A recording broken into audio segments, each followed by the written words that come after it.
ಪುರಾತನ ಪ್ರಸಿದ್ಧ ದೇವಸ್ಥಾನ ಇಲ್ಲಿ ಮುನೇಶ್ವರನ ದೇವಸ್ಥಾನ ಚೆಂಗವಾರಹಳ್ಳಿ, ಕೋಲ್ನಾಯಕನಹಳ್ಳಿ ಮತ್ತು ಲಕ್ಕೇನಹಳ್ಳಿ ಗ್ರಾಮಗಳಿಗೆ ಸೇರಿದಂಥ ಇಲ್ಲಿ ಮುನೇಶ್ವರನ ದೇವಸ್ಥಾನ ಸನ್ನಿಧಾನ ಏನಿತ್ತು ಇದನ್ನು ಸಂಪೂರ್ಣವಾಗಿ ಜೀರ್ಣೋದ್ಧಾರ ಮಾಡಿ ಇವತ್ತು ಪ್ರತಿಷ್ಠಾಪನೆ ಮಾಡಿ ಎಲ್ಲರಿಗೂ ಸಹ ಎಲ್ಲ ಗ್ರಾಮಸ್ಥರಿಗೂ ಎಲ್ರಿಗೂ ಸಹ ಇಲ್ಲಿ ಇವತ್ತು ದೇವರ ದರ್ಶನಕ್ಕೆ ಅವಕಾಶ ಮಾಡಿಕೊಟ್ಟಿರೋಂಥದ್ದು ಭಾಳ ವೈಭವೋಪೇತವಾಗಿ ರಾಜಗೋಪುರ ನಿರ್ಮಾಣ ಮಾಡಿಕೊಂಡು ದೇವಸ್ಥಾನ ನಿರ್ಮಾಣ ಮಾಡಿ ಅದನ್ನು ಅಚ್ಚುಕಟ್ಟಾಗಿ ಇವತ್ತು ಸಾರ್ವಜನಿಕರಿಗೆ ಸಮರ್ಪಣೆ ಮಾಡಿದಂಥ ಒಂದು ಸುಸಂದರ್ಭದಲ್ಲಿ ನಾವು ಸ್ವಾಮಿಯ ದರ್ಶನ ಪಡೆದಿರೋಂಥದ್ದಾಗಿದೆ. ಮುನೇಶ್ವರ ಸ್ವಾಮಿ ಪ್ರತಿ ವರ್ಷವೂ ಸಹ ಈ ಭಾಗದ ಜನತೆಗೆ ಒಂದು ಜಾತ್ರಾ ಮಹೋತ್ಸವ ಆಗೋಂಥದ್ದು, ಜಾತ್ರೆಯಲ್ಲಿ ಬಂದು ಜನ ತಮ್ಮ ಕೋರಿಕೆಗಳನ್ನ ಕೇಳೋಂಥದ್ದು ಆಗ್ತದೆ. ಅದ್ರ ಜೊತೆಗೆ ದೇವರ ಅನುಗ್ರಹದಿಂದ ಎಲ್ಲನೂ ಸಹ ಇಲ್ಲಿ ನಮ್ಗೆ ಒಳ್ಳೆಯದಾಗ್ತದೆ ಅಂತೇಳಿ ಒಂದು ಭಾವನೆ, ಭಕ್ತಿ ಎಲ್ಲರಲ್ಲೂ ಸಹ ಈ ದೇವರ ಮೇಲೆ ಅಷ್ಟೇ ಭಕ್ತಿ ಭಾವ.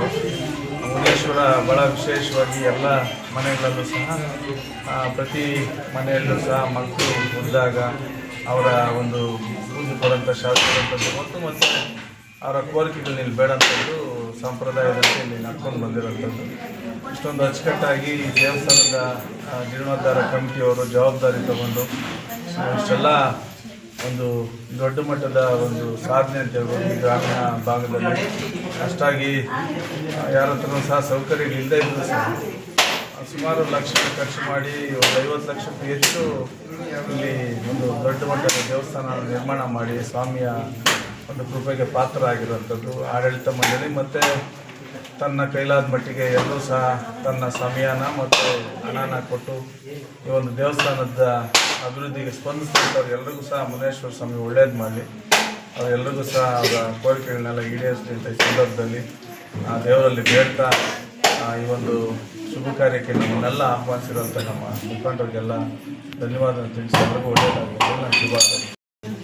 ಈ ಒಂದು ಮುನೇಶ್ವರ ದೇವಸ್ಥಾನದ ಒಂದು ವ್ಯವಸ್ಥಾಪಕರು ಚೌಡರೆಡ್ಡಿ ಮತ್ತು ನಾರಾಯಣಸ್ವಾಮಿ ಕೃಷ್ಣಾರೆಡ್ಡಿ ಮತ್ತು ಈ ಕೋಲ್ನಾಯಕನಹಳ್ಳಿಯಲ್ಲಿ ಇರ್ತಕ್ಕಂಥ ಗ್ರಾಮಸ್ಥರು ಮತ್ತು ಶೃಂಗಾರಲ್ಲಿ ಇರ್ತಕ್ಕಂಥ ಗ್ರಾಮಸ್ಥರು, ಲೆಕ್ಕನಲ್ಲಿ ಇರ್ತಕ್ಕಂಥ ಗ್ರಾಮಸ್ಥರು ಎಲ್ಲರೂ ಸೇರಿಕೊಂಡು ನಾವು ಪುರಾತನ ಕಾಲ ದೇವಸ್ಥಾನ ಇದು. ಸುಮಾರು ನಮಗೆ 100 ವರ್ಷಗಳಿಂದನೂ ಇನ್ನೂ ಮೇಲ್ಪಟ್ಟಿದೆ.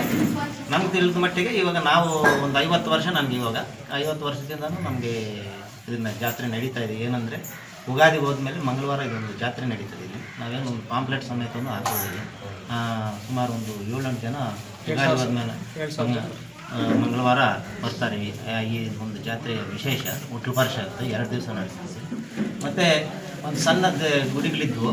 ನಾವು ಏನೇ ಮಾಡಿ ಒಂದು ದೇವಸ್ಥಾನ ಮಾಡಬೇಕು, ನಾವೆಲ್ಲ ಕೆಲವರೆಲ್ಲ ನನ್ನ ಫ್ರೆಂಡ್ಸು, ಇಯ್ಯಪ್ಪನ ಫ್ರೆಂಡ್ಸು, ಇವ್ರ ಫ್ರೆಂಡ್ಸು, ನಮ್ಮ ಸುತ್ತಮುತ್ತಲು ಮೂರಹಳ್ಳಿಗಳಲ್ಲಿ ಇರ್ತಕ್ಕಂಥವರೆಲ್ಲ ಬೆಂಗಳೂರಲ್ಲಿ ಚೆನ್ನಾಗಿ ಅವ್ರಿಗೆ ನಮ್ಮ ಮುನೇಶ್ವರನ ಕೃಪೆ ಏನಿತ್ತೋ ಏನೋ ಅವರೆಲ್ಲ ಚೆನ್ನಾಗಿದ್ದರು.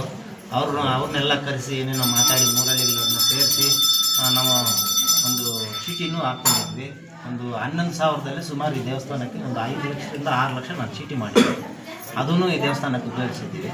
ಮತ್ತು ಸುಮಾರು ದಾನಿಗಳು, ಇವಾಗ ಪುಟ್ಟಣ್ಣವರು ನಾವು ಪಾಯ ಹಾಕುವಾಗ ಕೇಳಿದಾಗ ಅವರು ಪಾಪ ಅವ್ರ ಕೈಯಿಂದ ಅವತ್ತು ಒಂದು 50,000 ಸಹಾಯ ಮಾಡಿದ್ರು. ಮೊನ್ನೆ ಒಂದು 1 ಲಕ್ಷ ರೂಪಾಯಿವರೆಗೂ ಸಹಾಯ ಮಾಡಿದ್ದಾರೆ. 1.5 ಲಕ್ಷ ಒಟ್ಟಿಗೆ ಸಹಾಯ ಮಾಡಿದ್ದಾರೆ.